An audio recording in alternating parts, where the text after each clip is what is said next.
Pessoal, vamos falar sobre volta às aulas e a questão da pandemia e coisa e tal. Esse assunto foi sugerido pelo Otaku e pelo Luiz Pimenta. Obrigado ao pessoal que sugeriu a notícia e obrigado a você que assiste os nossos vídeos aqui.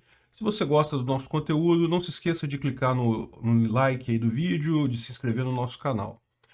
Então, aqui no Brasil, em alguns lugares as aulas já voltaram, as aulas presenciais para crianças, em outros lugares estão voltando agora, mas uma constante que tem acontecido nesse momento todo é essa grande questão, essa grande dúvida acerca do retorno à aula seguro, né?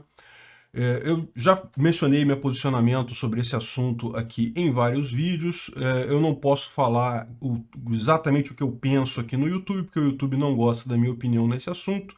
Eu vou fazer um vídeo sobre um assunto correlato a esse lá no Rumble hoje. Vou deixar o link aqui na descrição. Mas sobre a questão da educação, eu acho que precisa ser ressaltado pelo menos uma coisa: o quão prejudicial isso é para as crianças.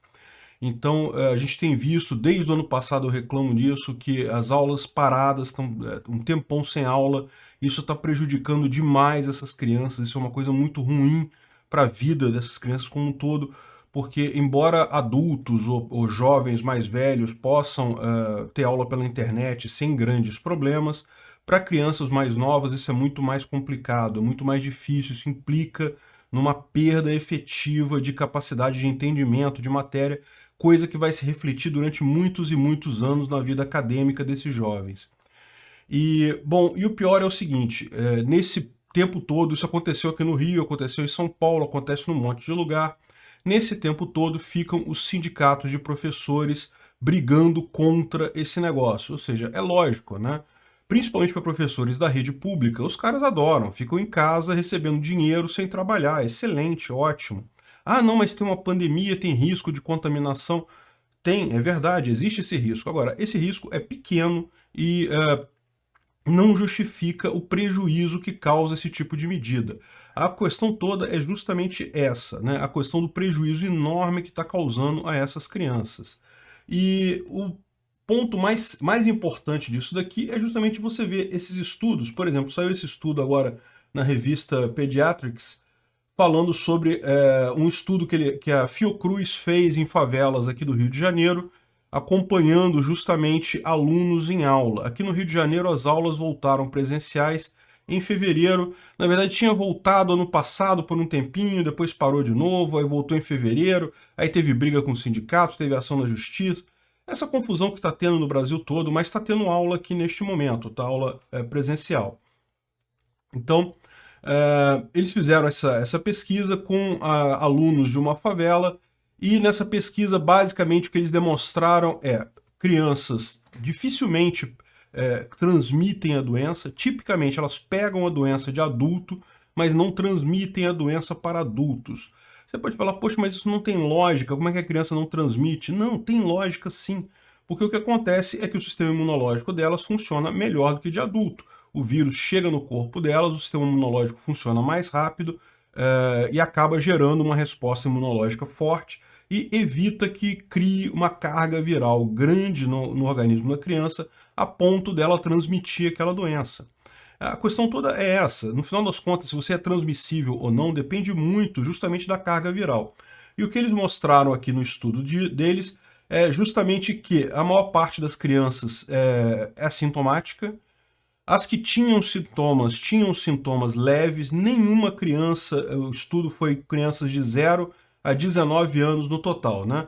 Ou seja, foram 223 crianças entre 0 e 13 anos e 54 adolescentes entre 14 e 19 anos. Caramba, adolescente já se considera até 19 anos hoje em dia, né? Que coisa. Ah, não, e aí 290 adultos, que eu imagino eram aqueles que estavam em contato com as crianças, né? E daí você entenda professores, o pessoal da escola, familiares também. E o que eles descobriram é que todas as crianças que pegaram o SARS, pegaram de um adulto, não de outras crianças, e não teve nenhum caso de criança transmitindo para adulto. Justamente por essa característica que eu falei para vocês. Como a criança, o sistema imunológico da criança trata melhor o vírus, é melhor sobre o vírus, consegue ser mais efetivo contra o vírus, a carga viral nas crianças não é grande, é por isso que elas não têm muitos sintomas e pelo mesmo motivo elas não transmitem essa doença, né? Eu já falei isso para vocês algumas vezes, que tipicamente é essa situação. Não quer dizer que isso seja uma verdade absoluta. É lógico que pode ter uma situação ou outra que uma criança transmita para adulto. A questão que o estudo mostra é que a chance disso acontecer é muito pequena. No final das contas, tipicamente em todas as doenças virais, a carga viral é o ponto importante. Ou seja, se você tem muitos sintomas, você também está transmissível, porque isso significa que você tem muitos vírus no seu corpo. Tipicamente é isso. De novo, não estou dizendo que isso é uma verdade para qualquer doença, em qualquer situação. Não. Mas uma regra geral é essa. E o que está se vendo nesse caso é que a Covid, nesse caso, segue essa regra geral. Inclusive, a gente pode expandir isso, porque se isso acontece com criança, é provável que pessoas assintomáticas também tenham uma chance menor de transmitir a doença. Mas o ponto importante aqui é esse. O que a pesquisa publicada mostrou é uma pesquisa feita por pesquisadores da Fiocruz. Então tem aqui a lista de pesquisadores da Fiocruz e coisa e tal.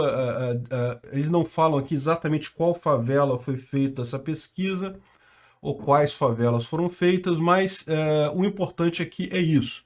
É justamente mostrar que crianças não transmitem essa doença. Aí você fica vendo aquelas propagandas terríveis que os sindicatos de professores colocam na televisão.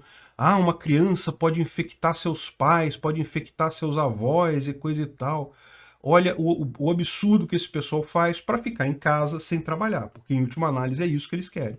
Veja, não tem risco de criança transmitir para eles, de transmitir entre si a doença.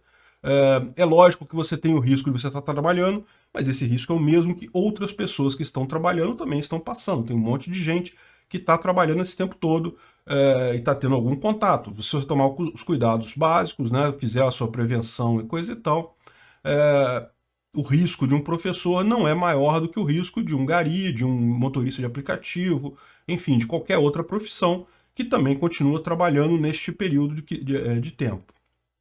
Enfim, para mim parece claro essa história. Eu não posso usar muitos adjetivos aqui nesse assunto, né? O YouTube, como vocês sabem, não gosta da minha opinião sincera sobre isso.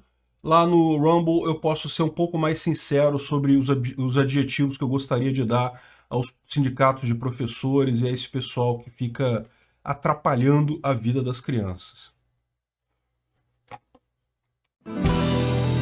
Se chegou até aqui e gostou do conteúdo, clique no like e se inscreva no canal. Isso me ajuda e ajuda também a causa da liberdade, pois o YouTube vai passar a recomendar mais os meus vídeos e vídeos com temas libertários para você e para outras pessoas. Considere também clicar no sininho e pedir para ser notificado de novos vídeos. Caso queira sugerir uma notícia para falarmos aqui, é só ir no nosso site https://ancap.su, clicar lá em sugerir uma pauta, colocar o link da notícia, pode acrescentar alguma informação se você quiser. Eu agradeço a todos que nos ajudam a fazer este programa.